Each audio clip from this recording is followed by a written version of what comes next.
যদি কেউ নিয়ত করে নেয় আল্লাহ আমার বয়স যাই হোক না কেন আমি আগামী কাল থেকে কোরআন পড়বো, আগামী কাল থেকে কোরআন শরীফ ইমাম সাহেবের কাছে বসে বসে শিখবো, ওই শেখা অবস্থায় যদি তুমি মারা যাও আল্লাহ তাআলা তোমাকে তলাবুল ইলম হিসাবে কবুল করে নিয়ে কবরের আযাব থেকে তিনি মুক্তি দিতে পারে। জোরে বলুন না সুবহানাল্লাহ। জীবনে তো অনেক কিছু পড়লেন, কোনোদিন ইচ্ছা হয় না যে আল্লাহর কালামটা একটু দেখি, না পড়তে পারি একটু খুলে তো দেখি রে ভাই কি আছে, কি গো ইচ্ছা হয় না? দামি মোবাইল দেখলে এ ভাই তোর মোবাইলটা কত, হাত দিবি না, 1 লাখ টাকা। 1 লাখ একটু ধরে দেখি, ধরেছে বলে দেখে হাত থেকে ফেলে দিস না, ও পিডিএ কুচে গেলে ওর দাম 30,000 টাকা, তোর কিডনি বেচলেও হবে না। বলছে আরে দেখি, ভালো করে ধর। 1 লাখ কি এমন আছে এর ভিতরে, কি আছে তুমি জানলে তুমি চুমো খেতে, কি বুঝলে? তো 1 লাখ টাকার মোবাইল হাতে পেলে লোক ধরে দেখে, দেখে কি দেখে না, দেখে না? 1 লাখ টাকা, কি বুঝলেন বাবাজিরা, আল্লাহ ওয়ালা ভাইরা?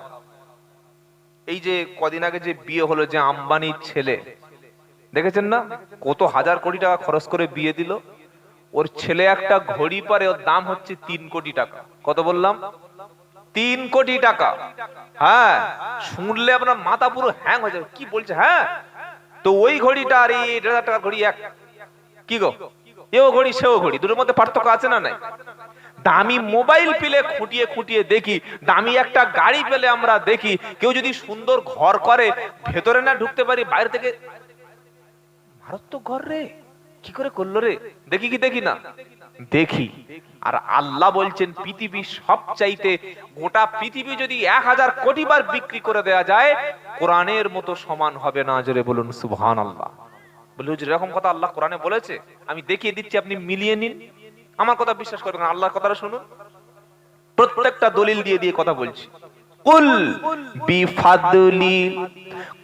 বিফাদলিল্লাহি ওয়া বিরহমাতিহি ফাবিযালিকা ফালইয়াফরাহু হুয়া খায়রুম মিম্মা ইয়াজমাউন।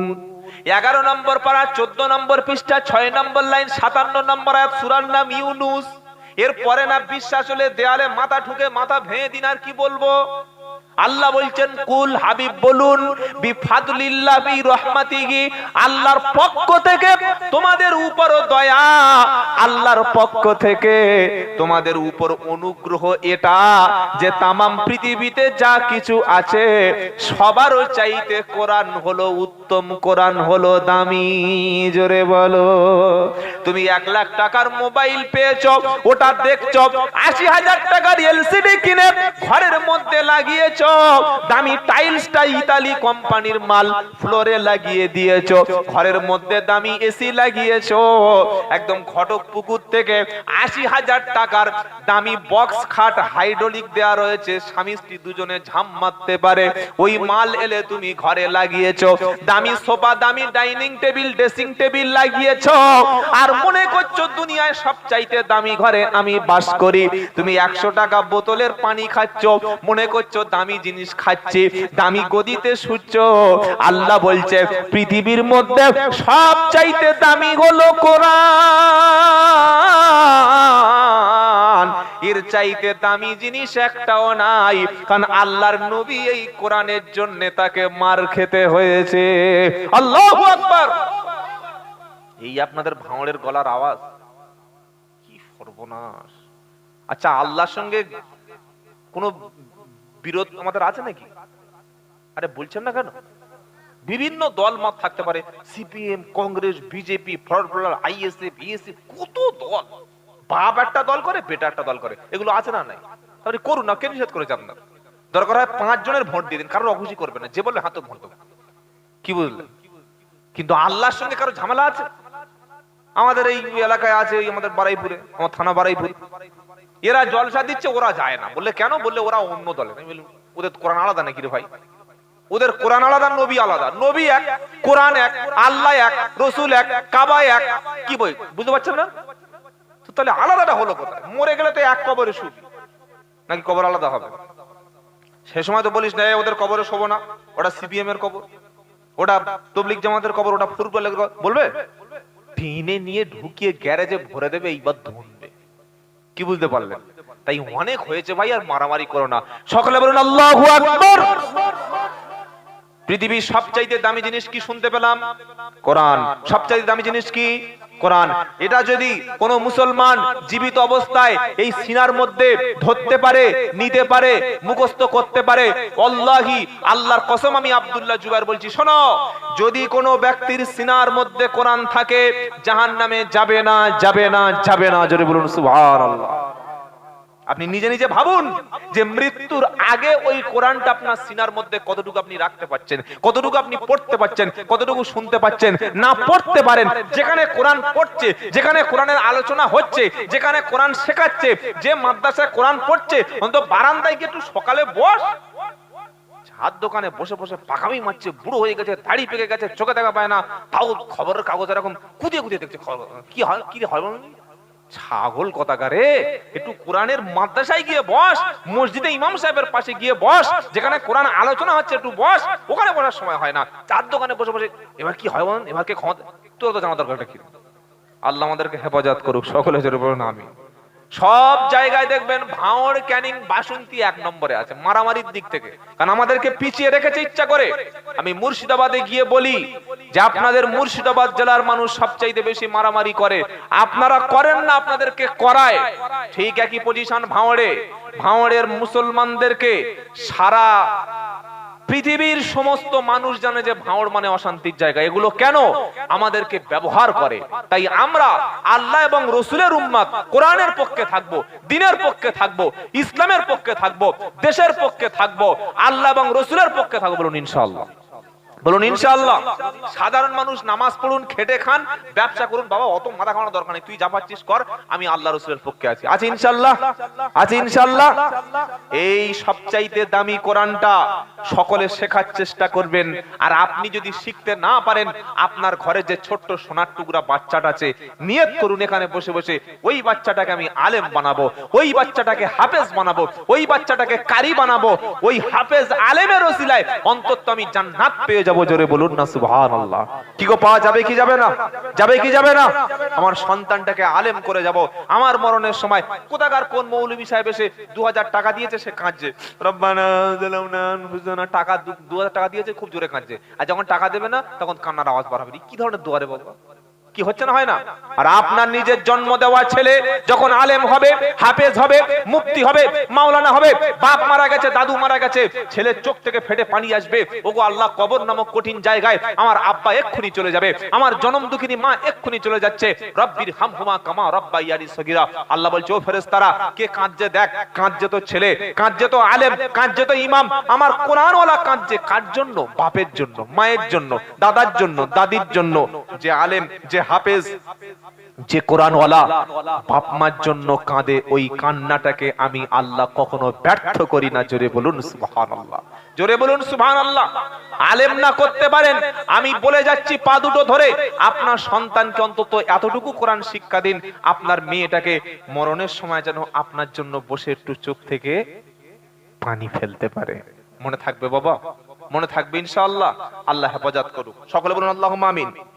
ওমর ফারুক যখন কোরআন ধরতে যাবে, বোন বলছে, খবরদার, অত সহজ না, এ কোরআন ধরার জন্য তোমাকে আগে গোসল করে ওযু করে পবিত্র হতে হবে। জোরে বলুন না। পাক এবং পবিত্র হয়ে আসলো, বলল দেখি কি পড়ি। এবার ওমর ফারুক কোরআন পড়ছে আর কাঁদছে, তো মা আনজালনা আলাইকাল কুরআনা লিতাশকা।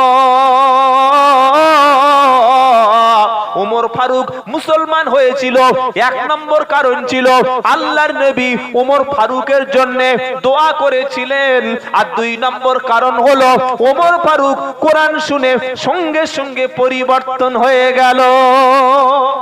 কোরআন পড়ছে কাঁদছে, মানে কি?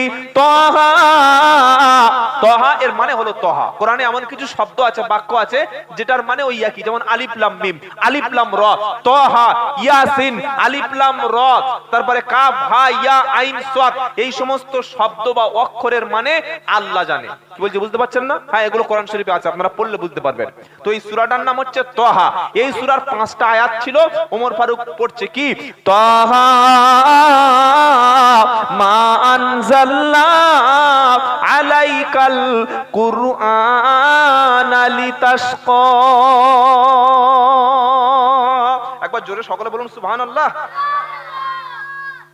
বাবাজিরা, আল্লাহ আল্লাহ ভাইরা, ওমর ফারুক পড়ছে তহা। তিনি মানুষটা কোথাকার? তিনি মানুষ তো আরবের মানুষ, তিনি আরবি ভাষা বোঝে। তিনি পড়ছে তহা মা আনজালনা আলাইকাল কুরআনা লিতাশকা। আল্লাহ বলছেন, নবী, এই কোরআনটা আপনার উপরে পাঠিয়েছি যাতে মানুষ কষ্ট না পায়। পাঠাবো আর কোরআন পড়লে কষ্ট হবে। যাদের কাছে কোরআন থাকবে তারা মার খাবে, তারা জেল খাটবে, তারা নির্যাতিত হবে। এজন্য আমি আল্লাহ কোরআন পাঠাই নাই, কোরআন পাঠিয়েছি যার কাছে কোরআন থাকবে তার মর্যাদা সবার উপরে উঠে যাবে। ওমর ফারুক বলছে, কোরআন আল্লাহ পাঠিয়েছে মর্যাদা উপরে তোলার জন্য, এটা পাঠিয়েছে যাতে কষ্ট না হয় এজন্য। আর একটু আয়াত পড়লো, সামনে আয়াত কি পড়ছে? ইল্লা তাযকিরাতাল লিমান ইয়াখশা। ওমর ফারুক পড়ছে এই কোরআনটা তাদের জন্য উপদেশ। কোরআন শুনে তারা হেদায়েত পাবে, কোরআন শুনে ওই ব্যক্তিরা জলসায় উপকৃত হবে, কোরআন শুনে ওই ব্যক্তিগুলো হেদায়েত পাবে যারা আল্লাহকে দেখে বেশি ভয় করে। জোরে বলুন না সুবহানাল্লাহ। নারে তাকবীর। আল্লাহর ভয় নাই, সে কোরআন শুনে কোনো উপকার পাবে না। ওমর ফারুক আরো সামনে যাচ্ছে, সামনে কি পড়ছে? তানজিলাম মিম্মান খালাকাল আরদা ওয়াস সামাআতিল উলা। এবার ওমর ফারুক পড়ছে এই কোরআনটা নাজিল হয়েছে কোত্থেকে? ওমর ফারুক বলছে, কোরআন পড়ছে আর তিনি বুঝতে পাচ্ছেন যিনি আল্লাহ, যিনি বিশাল পৃথিবী বিশাল আসমান যিনি সৃষ্টি করেছেন, ওই পৃথিবী এবং আসমান সৃষ্টিকর্তা মহান আল্লাহর কাছ থেকে এই কোরআনটা নবীর উপরে নাজিল হয়েছে। তিনি পড়ছে আর অবাক হয়ে যাচ্ছে, এটা কি এমন কিতাব, কি আশ্চর্য কিতাব। আরো পড়ছেন, 5টা আয়াত পড়েছিলেন। 5 নম্বর আয়াত কি? আর রহমান আলাল আরশি ইস্তাওয়া। আমাদের যিনি আল্লাহ, যিনি রহমান।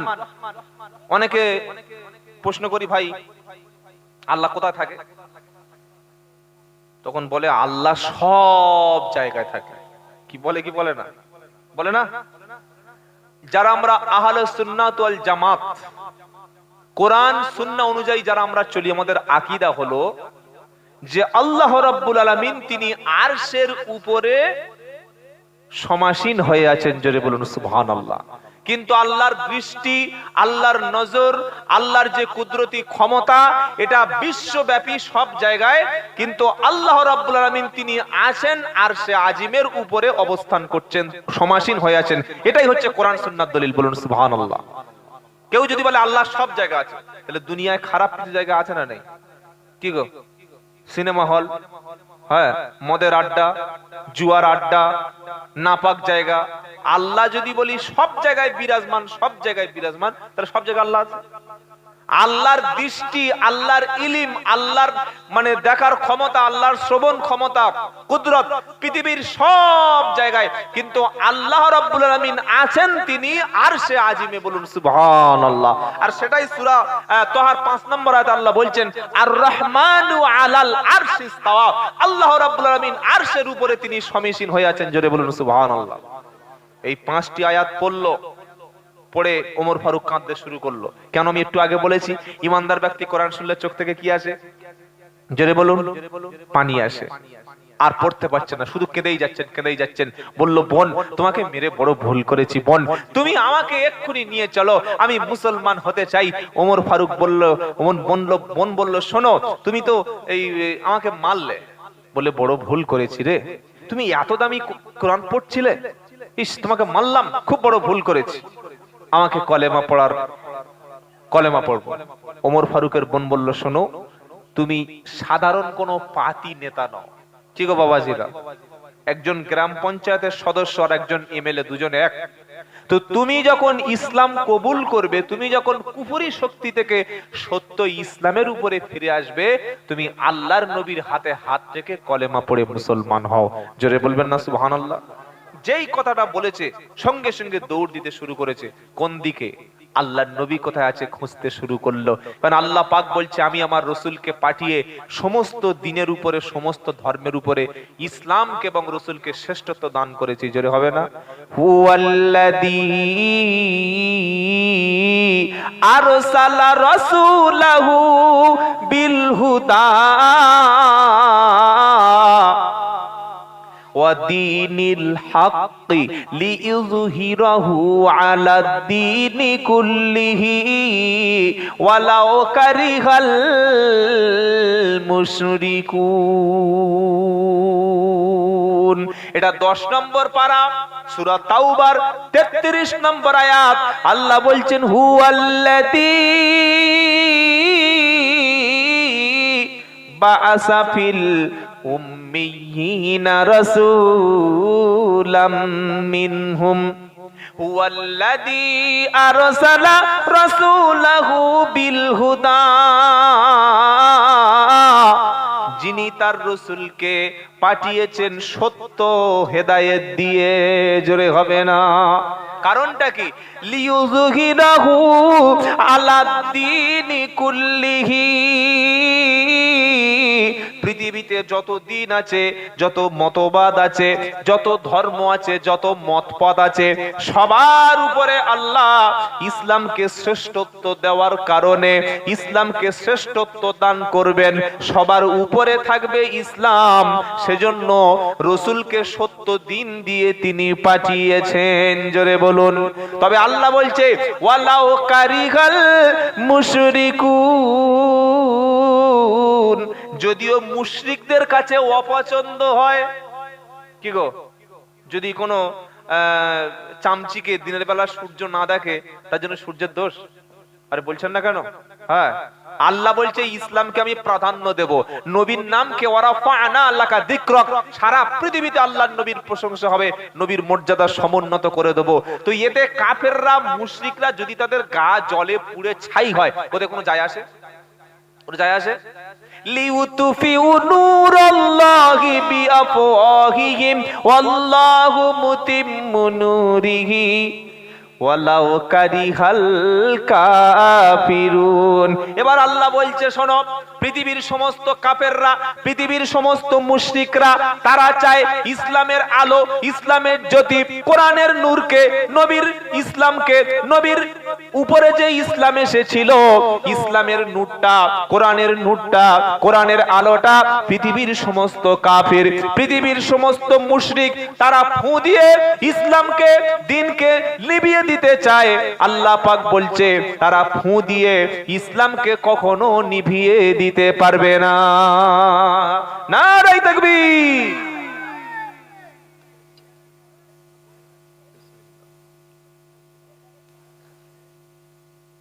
কত লোক চেষ্টা করলো ইসলাম ধ্বংস করবে।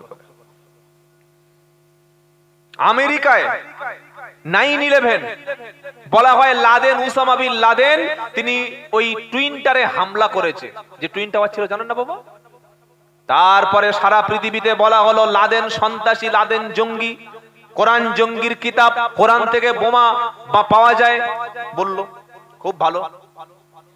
মুসলমানদের পচে গেল, দোষ হয়ে গেল, মুসলমান মানে জঙ্গি, ধরপাকড় শুরু হলো। এইবার আরে আপনারা এদিকে তাকান তো, ওদিকে মোটর ভ্যান আওয়াজ, কি সব মনে বোম পড়লে তোমার হার্ট অ্যাটাক করে যাবে, কি ইমান আপনাদের? এইবার কি করলো? আমেরিকার জমিনে টুইন টাওয়ারে হামলা হওয়ার পর সবচাইতে যে বেশি বইটা, কিতাবটা আমেরিকায়, ইউরোপে বিক্রি হলো, ওটা বাইবেল না, মহাভারত না, ত্রিপিটক না, ওই কিতাবের নাম হচ্ছে আল্লাহর কালাম। জোরে বলুন সুবহানাল্লাহ। আমেরিকাতে সব খ্রিস্টান, সাদা চামড়া, তারা বললে, আচ্ছা দেখি কোরআনে কি লেখা আছে দেখি। কি গো, হ্যাঁ আর কোরআন ইংলিশ ভাষায় আছে, হিন্দি ভাষায় আছে, মারাঠি ভাষায় আছে, বাংলায় আছে, ফার্সিতে আছে, তেলেগু আছে, হিন্দিতে আছে, যত রকমের ভাষা আছে সব ভাষায় কোরআন আছে। জোরে বলুন সুবহানাল্লাহ। আপনারা মাঝে মাঝে বাংলা কোরআন একটু পড়বেন বাবা, আমি আপনাদের অনুরোধ করে বলে যাচ্ছি। বাংলা কোরআন যদি বাড়িতে না থাকে যুবকদের বলবো ভাই একটা কেন, একটা কিনে বাড়িতে দেখো আল্লাহ কি বলেছে, অন্তত নিজের মাতৃভাষা একটু দেখার চেষ্টা করো, কপাল খুলে যাবে, আল্লাহর কসম কপাল খুলে যাবে। বলুন না সুবহানাল্লাহ। আচ্ছা বাংলা কোরআন কারোর বাড়িতে আছে না? একজন কেউ আছেন হাত তুলবেন। আপনার একার বাড়িতে, আর কারো নাই? এতগুলো লোক কারোর বাড়ি বাংলা কোরআন নাই? একটু কিনবেন, 2 থেকে 300 টাকা নেবে, ঘটকপুরে পেয়ে যাবেন। 2 থেকে 300 টাকা নেবে, বড় জোর 500 টাকা। আরবি লেখা আছে, তার পাশে বাংলা লেখা আছে। যখন আপনি পড়বেন চোখ থেকে ঝরঝর করে পানি পড়বে, ইস আল্লাহ এরকম কথা বলেছে, আমি জানি না। নামাজ পড়ছে, ইন্না আতাইনা কাল কাউসার ফাসাল্লি লিরাব্বিকা ওয়ানহার ইন্না শানিয়াকা হুয়াল আবতার। সারা জীবন নামাজ পড়েছে, কিছু মাথা থাকে না, কাউসার পড়ে যাচ্ছে।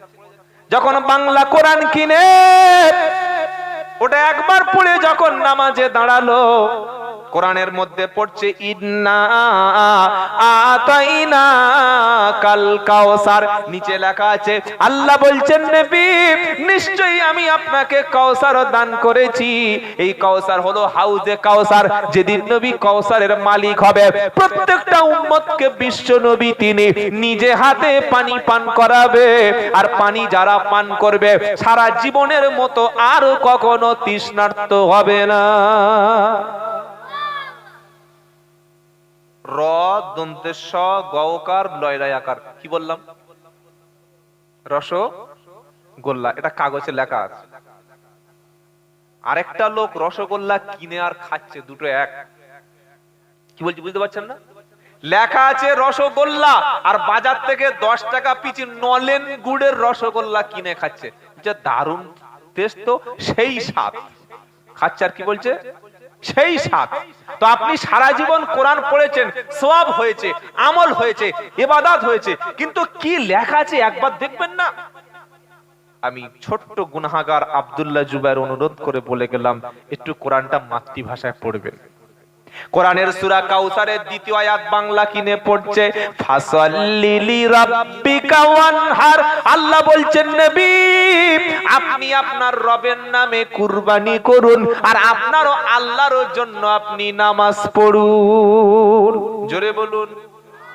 বলুন এরকম কথা লেখা আছে, পড়ছে আর অবাক হয়ে যাচ্ছে, এতদিন পড়ি না কেন? 3য় আয়াতে কি গো, ইন্না শানিআকা হুয়াল আবতার। এটা 3য় আয়াত, 3য় বাক্য। এই আয়াতটা কেন পাঠিয়েছিল জানেন? আল্লাহর নবীর যখন 3টে বেটা ছেলে হলো, তাহির, ইব্রাহিম, কাসিম, আবার কেউ বলেছে 4টে বেটা, ছেড়েই দিলাম বিতর্কে যাচ্ছি না, 3টি ছেলে, 3টি বেটা ছেলে সব যখন মারা গেল, আবু জাহাল, আবু লাহাব সবাই বলতে শুরু করলো আরে মুহাম্মদ নির্বংশ, ওরা বেটা ছেলে হবে না, নবী মারা যাবে, ইন্তেকাল করে যাবে, ইসলাম শেষ হয়ে যাবে, আর কে ইসলামটাকে টিকিয়ে রাখবে? আমার নবীর মনটা খারাপ হলো, নবী ভেঙে পড়লেন। আমার আল্লাহ বললে হাবিব আপনি ভেঙে পড়বেন না, আপনি মন খারাপ করবেন না, ওরা আপনাকে বলেছে আপনি নির্বংশ, আপনার বংশ আর বৃদ্ধি হবে না। আমি আল্লাহ শুনিয়ে দিচ্ছি আবু জাহাল শেষ হবে, আবু লাহাব শেষ হবে, উতবা শেষ হবে, সাইবা শেষ হবে, কিন্তু আমি আল্লাহ আপনার নামটা পৃথিবীর প্রত্যেকটি গ্রামে গ্রামে পৌঁছে দেব। আজান যখন হবে, আজানের মধ্যে প্রত্যেকবার আল্লাহর নবীর নামটা আছে না নাই? কি গো, আশহাদু আল্লা ইলাহা ইল্লাল্লাহ আশহাদু আন্না মুহাম্মাদার রাসূলুল্লাহ সাল্লাল্লাহু আলাইহি সাল্লাম। আজানের মধ্যে 2 বার নাম নেবে, আবার নামাজ যখন শুরু হবে তখন তাকবীর দিতে হবে। ওখানে আশহাদু আন্না মুহাম্মাদার রাসূলুল্লাহ আছে না নাই? জোরে হবে না? একটা লোক নামাজ থেকে পাক হবে, অমুসলমান থেকে মুসলমান হবে, ওখানেও নবীর নাম উচ্চারণ করতে হবে। আশহাদু আল্লা ইলাহা ইল্লাল্লাহু ওয়াহদাহু লা শারীকা লাহু ওয়া আশহাদু আন্না মুহাম্মাদান আবদুহু ওয়া রাসূলুহু। আবার পৃথিবীর কোন বান্দা যখন নামাজ পড়বে, যতবারও মানুষ নামাজ পড়বে, নামাজ পড়ার সময় সালাম ফিরানোর আগে আল্লাহর নবীর নামটা তার মুখে নিতে হবে না? হবে না? কি গো, ও দরুদটা আমি প্রথমে এসে পড়েছি, আমি ইচ্ছা করলে আল্লাহুম্মা সাল্লি সাইয়্যিদিনা বক্তারা যেটা আমাদের রেডিমেড দরুদ শরীফ আমরা যেটা সব সময় পড়ি সাধারণ, এটা আমি পড়তে পারতাম। আমি একবার পড়িয়েছি, কেন? এই দরুদটা নামাজে পড়ানো হয় বলে। আপনি যখন নামাজ পড়বেন দরুদ শরীফ পড়তে হয় কি হয় না? আত্তাহিয়াতুর পরে আল্লাহুম্মা সাল্লি আলা মুহাম্মাদ ওয়া আলা আলি মুহাম্মাদ কামা সাল্লাইতা আলা ইব্রাহিম ওয়া আলা আলি ইব্রাহিম ইন্নাকা হামিদুম মাজিদ। আল্লাহুম্মা বারিক আলা মুহাম্মাদ ওয়া আলা আলি মুহাম্মাদ। নামাজের মধ্যে কতবার, আরেকবার বলছি শুনুন, নামাজের মধ্যে কবার নবীর নামটা নেওয়া হচ্ছে? আল্লাহুম্মা সাল্লি আলা মুহাম্মাদ ওয়া আলা আলি মুহাম্মাদ দুবার হয়ে গেল। কামা সাল্লাইতা আলা ইব্রাহিম ওয়া আলা আলি ইব্রাহিম ইন্নাকা হামিদুম মাজিদ। আল্লাহুম্মা বারিক আলা মুহাম্মাদ ওয়া আলা আলি মুহাম্মাদ কবার? জোরে বলো। যতক্ষণ নামাজের মধ্যে চারবার নবীর নামটা উচ্চারণ করবে না, ওর নামাজটা কমপ্লিট। জোরে বলো। আবু জাহেল চেয়েছিল মক্কায় নবীর নামটাকে শেষ করে দিতে, তাই মুহাম্মদকে বলতো নির্বংশ। আল্লাহ পাক বললেন, নবী তুমি চিন্তা করো না, ইন্না শানি আকা হুয়াল আবতার, যারা তোমাকে নির্বংশ বলেছে আমি আল্লাহ ওদের বংশ শেষ করে দিয়েছি, নবীর নাম কিয়ামত পর্যন্ত শেষ হবে না। নারায়ে তাকবীর। বাবাজিরা, আল্লাহ ভাইরা, ইসলামকে কেউ নিভাতে পারে? কোরআনকে কেউ ধ্বংস করতে পারে? এই আমেরিকার সাদা চামড়ার খ্রিস্টানরা তাই একটা করে ইংলিশ কোরআন কিনলো। আমি ভাঁড়ের যুবকদের বলে যাচ্ছি, বাবা মুরব্বীদের বলে যাচ্ছি, যদি একটু বাংলা পড়তে পারেন 4 থেকে 500 টাকা দিয়ে, নিজে না পড়তে পারে বাবা একটা মসজিদে বাংলা কোরআন কিনে রাখ, পড়বে আর মানুষ কাঁদবে, পড়বে আর ভালো হবে। ও বলবে এত কিছু লেখা কোরআন ছিল আমি কোনোদিন খুলে দেখিনি, তখন একটা উৎসাহ হবে। বলুন না সুবহানাল্লাহ। আমেরিকার সাদা চামড়ার খ্রিস্টান কিনলো তারা ইংলিশ কোরআন, কিনে পড়তে শুরু করলো। যখন আল্লাহর কথা শুনলো, ইসলামের শান্তির বাণী শুনলো, সন্ত্রাস বিরোধী কথাগুলো শুনলো, সাদা কালোর পার্থক্য ইসলামে নাই, ইসলামে ধনী গরিবের কোনো মর্যাদা নাই, ইসলামে দেশি বিদেশি কারোর কোনো মর্যাদা নাই, ইসলামে সবচাইতে মর্যাদা তার আমার আল্লাহকে যে ব্যক্তি বেশি ভয় করে। এটা যখন তারা পড়লো, 1 মাস 2 মাস 3 মাস 4 মাস পরে মসজিদে জুমার দিনে চলে আসলো। ইমাম সাহেবের কাছে বলল, ইমাম এতদিন ছিলাম আমি সাদা চামড়ার খ্রিস্টান, আমি শুকরের মাংস খেতাম, আমি হারাম খেতাম, মদ পান করতাম, আমি ভেবেছিলাম কোরআন হলো সন্ত্রাসীদের কিতাব, কিন্তু ইংলিশ কোরআন একটা কিনে ওটা ভালো করে অনুবাদ পড়ে আমি বুঝতে পারলাম একমাত্র সত্য হলো ইসলাম। ইন্নাদ-দীনা ইনদাল্লাহিল ইসলাম। 3 নম্বর পারা সূরা আল ইমরান 19 নম্বর আয়াতে আমার আল্লাহ বলছেন, এই পৃথিবীতে আল্লাহর কাছে সবচাইতে মনোনীত যে ধর্মের নাম, ওর নাম হলো মাইয়াবতাগি গায়রাল ইসলামি দীনান ফালাই ইকবালা মিনহু ওয়া হুয়া ফিল আখিরাতি মিনাল খাসিরিন। এটা 4th পারা 20 নম্বর পৃষ্ঠা, 3 নম্বর পারা 20 নম্বর পৃষ্ঠা 6 নম্বর লাইনের 85 নম্বর আয়াত, সূরার নাম আল ইমরান।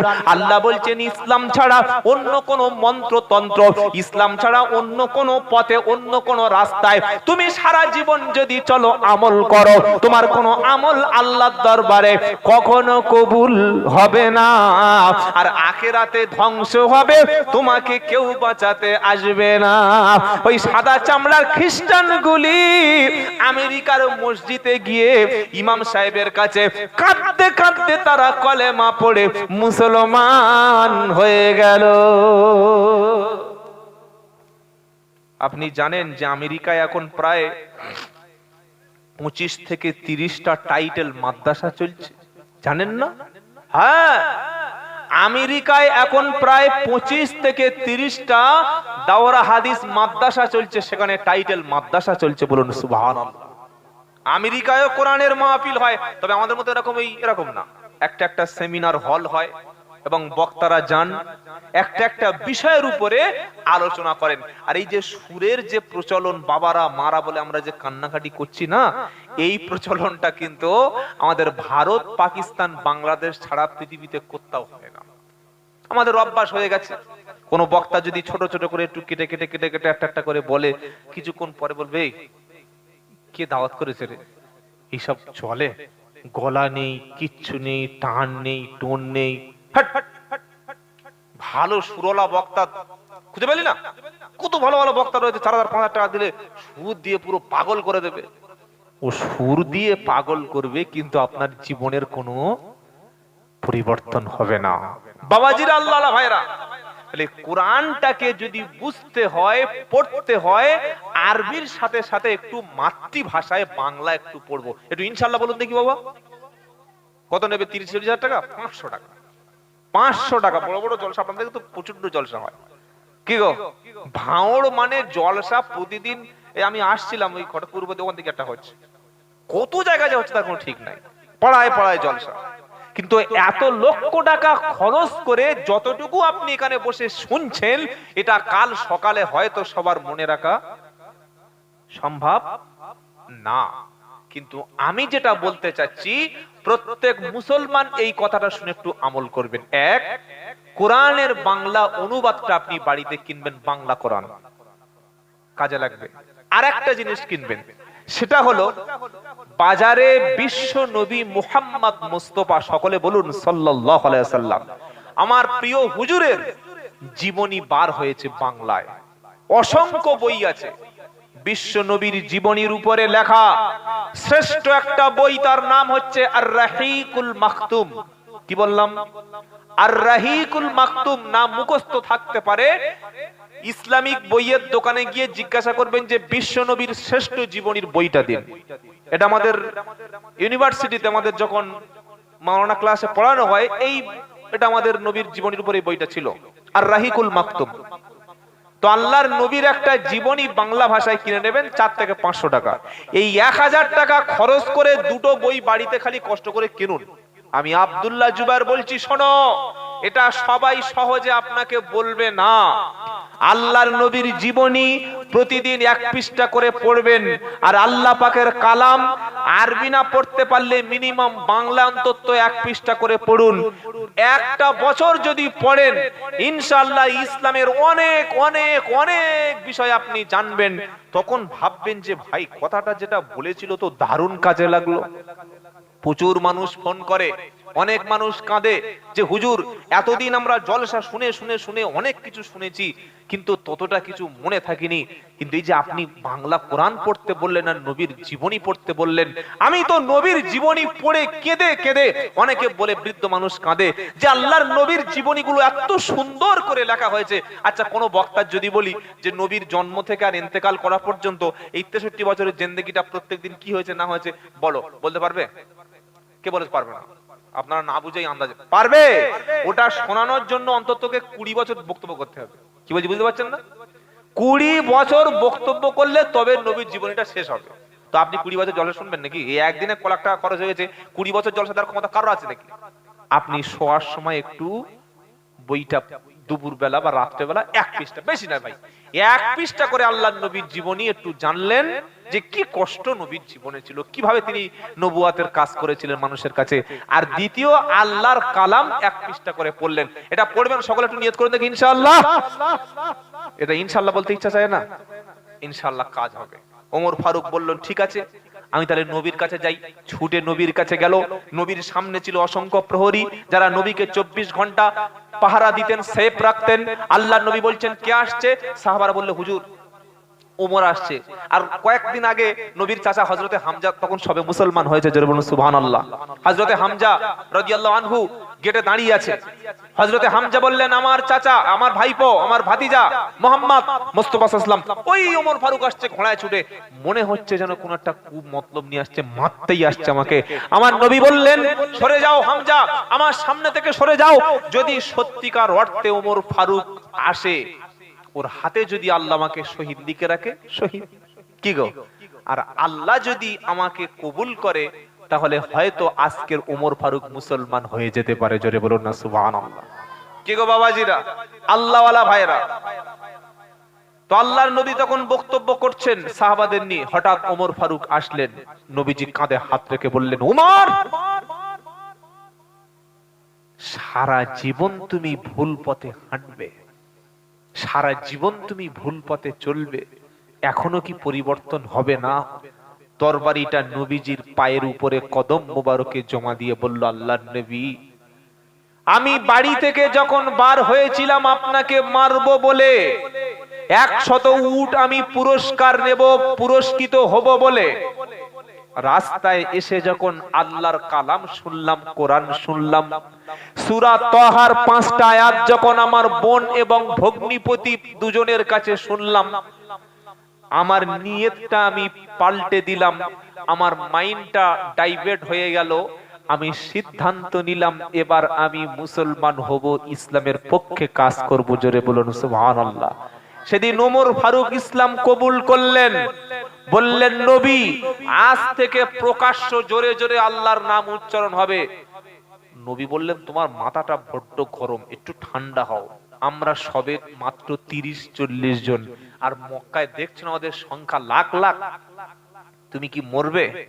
তুমি কি বলতে চাও? ওমর ফারুক বললেন আল্লাহ সত্য না সত্য না? নবী বললেন বারহাক, অবশ্যই আল্লাহ সত্য। হে রাসূল আপনি সত্য কি সত্য না? নবী বললেন অবশ্যই আল্লাহ আমাকে সত্য রাসূল হিসেবে প্রেরণ করেছেন। বলুন সুবহানাল্লাহ। ওমর ফারুক বললেন নবী যে কোরআন শুনে আমি মুসলমান হয়েছি, ওই কোরআন সত্য না মিথ্যা? আল্লাহর নবী বললেন ওমর কোরআন সত্য। ওমর বললেন আল্লাহ সত্য, রাসূল সত্য, কোরআন সত্য, সব যখন সত্য, সত্য লুকিয়ে থাকবে। এই বাবা, এই ছেলেরা কি হচ্ছে বাবা, এখানে বস, এখানে বস না সব বাবা, এখানে চল ভেতরে ভেতরে। কথা বললে কিন্তু একদম কান ধরে 10 বার উঠবস করে দেবো। সব যখন সত্য, তাহলে এগুলো লুকিয়ে থাকবে কেন? বললে কি করবে? বললে এবার থেকে জোরে জোরে আল্লাহর নাম উচ্চারণ হবে। জোরে বলুন। সেই দিন পৃথিবীতে ইতিহাসবিদরা বলেছে সর্বপ্রথম আল্লাহু আকবার ধ্বনিটা, এই যে আমরা নারায়ে তাকবীর, এত আস্তে কি গো ভাঙড়ের মুসলমান, নারায়ে তাকবীর, নারায়ে তাকবীর। আমরা বলি নারায়ে তাকবীর, কিন্তু আরবের মানুষ বা সাহাবারা বলতেন যুদ্ধের ময়দানে তাকবীর, জোরে তাকবীর। ওমর ফারুক বললেন হুজুর একটা মিছিল করব। বললেন মিছিল? এই মাত্র সবে মুসলমান হয়েছে, মিছিল? বললে হ্যাঁ। একদিকে উমর, একদিকে বিশ্বনবী, মিছিল শুরু হলো। আল্লাহু আকবার ধ্বনিটা যখন ছড়িয়ে পড়ল, তখন মক্কার কুরাইশদের কানে আল্লাহর নামটা, তখন তো আর মাইক ছিল না, ছিল মুখের আওয়াজ। আল্লাহু আকবার ধ্বনি শুনে কুরাইশরা, কাফেররা ঘর থেকে বার হয়ে বলছে এই মুহাম্মাদের এত সাহস কি করে হলো সাল্লাল্লাহু আলাইহি সাল্লাম, মুসলমানদের এত সাহস কি করে হলো যে মক্কার জমিনে আল্লাহর নাম জোরে জোরে উচ্চারণ করছে?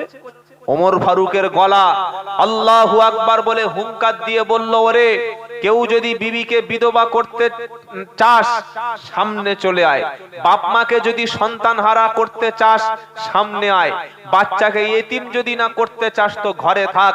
আমি উমর একটু আগে কলেমা পড়ে মুসলমান হয়ে গেছি। জোরে বলুন সুবহানাল্লাহ। আসুক না যত বাধা, যত ঝড় সাইক্লোন, রসুলের পথে মোরা চলবো। এ জীবন বাজি রেখে বাংলার জমিনে মোরা দ্বীন ইসলামের উপরে থাকবো। নারায়ে তাকবীর। ইসলামের উপরে থাকবেন তো ইনশাআল্লাহ।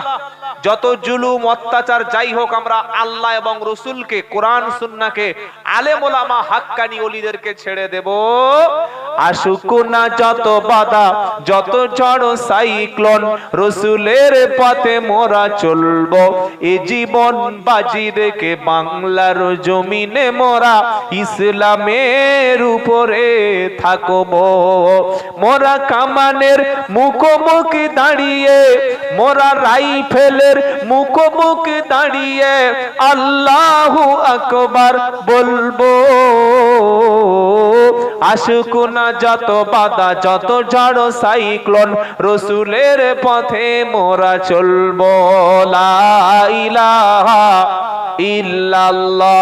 সকলে জোরে জোরে মহব্বতে বলো, লা ইলাহা ইল্লাল্লাহ, লা ইলাহা ইল্লাল্লাহু মুহাম্মাদুর রাসূলুল্লাহ সাল্লাল্লাহু আলাইহি ওয়াসাল্লাম।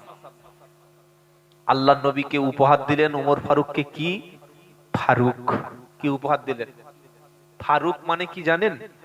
সত্য আর মিথ্যার মাঝখানে যিনি পার্থক্য করে দেন তাকে বলা হয় ফারুক। সেদিন ওমর ফারুক বললেন, হুজুর সত্যর পক্ষে আমি আছি, বাতিলকে ছেড়ে সত্যের পথ ধরে নিলাম। আমার নবী বললেন, তোমার নাম আর উমার না, উমারের সাথে আমি নবী তোমার লাকাব দিয়ে দিলাম ফারুক। জোরে বলুন সুবহানাল্লাহ। তাহলে দুটো সুসংবাদ শুনলাম ওমর ফারুক সম্পর্কে। এক নাম্বার কি বলেছিলাম? আমার নবী উমরকে বলেছিলাম, উমার তুমি জান্নাতি। জোরে বলুন। দ্বিতীয় কি হলো? ওমর ফারুকের নামের সঙ্গে কি নাম লেগে গেল? ফারুক। মনে থাকবে ইনশাআল্লাহ, উমার ফারুক। তৃতীয় হলো, আল্লাহর নবীর সঙ্গে ওমর ফারুকের একটা রক্তের সম্পর্ক ছিল। কিসের সম্পর্ক? সম্পর্কটা কি? শ্বশুর আর জামাই। জোরে হবে না সুবহানাল্লাহ? শ্বশুরকে হযরতে উমার ফারুক হয়ে গেলেন শ্বশুর, আর আল্লাহর নবী, বিশ্ব নবী হাবিবুল্লাহ মুহাম্মদ মুস্তাফা, সকলে বলুন আর জোরে বলুন না সাল্লাল্লাহু, এটাও দরুদ, সাল্লাল্লাহু আলাইহি সাল্লাম, তিনি হয়ে গেলেন ওমর ফারুকের জামাই। কোন মেয়েকে বিয়ে করেছিলেন? মেয়েটার নাম হলো আমাদের সবার মা আম্মাজান হযরতে হাফসা রাদিয়াল্লাহু তাআলা আনহা। এই হাফসা ছিলেন ওমরের মেয়ে। তিনি যখন প্রথম বিয়ে দিয়েছিলেন, হাফসার স্বামী ডিভোর্স অথবা মারা গিয়েছিল, তিনি বিধবা হয়ে গিয়েছিলেন। ওমর ফারুক খুব কষ্টে পড়লেন। বলুন তো, যদি কারোর বাড়িতে একটা মেয়ে বিধবা হয়ে যায়, তালাক হয়, কিংবা সেই মেয়েটার স্বামী মারা যায়, এই মেয়ের বাপ এবং মা টেনশনে থাকে কি থাকে না? কি গো ভাই, থাকে না? থাকে না? না জানি আবার ভালো ছেলে পাবো কিনা, মেয়েটার কপাল পুড়ে গেল, চিন্তা করে কি করে কিনা।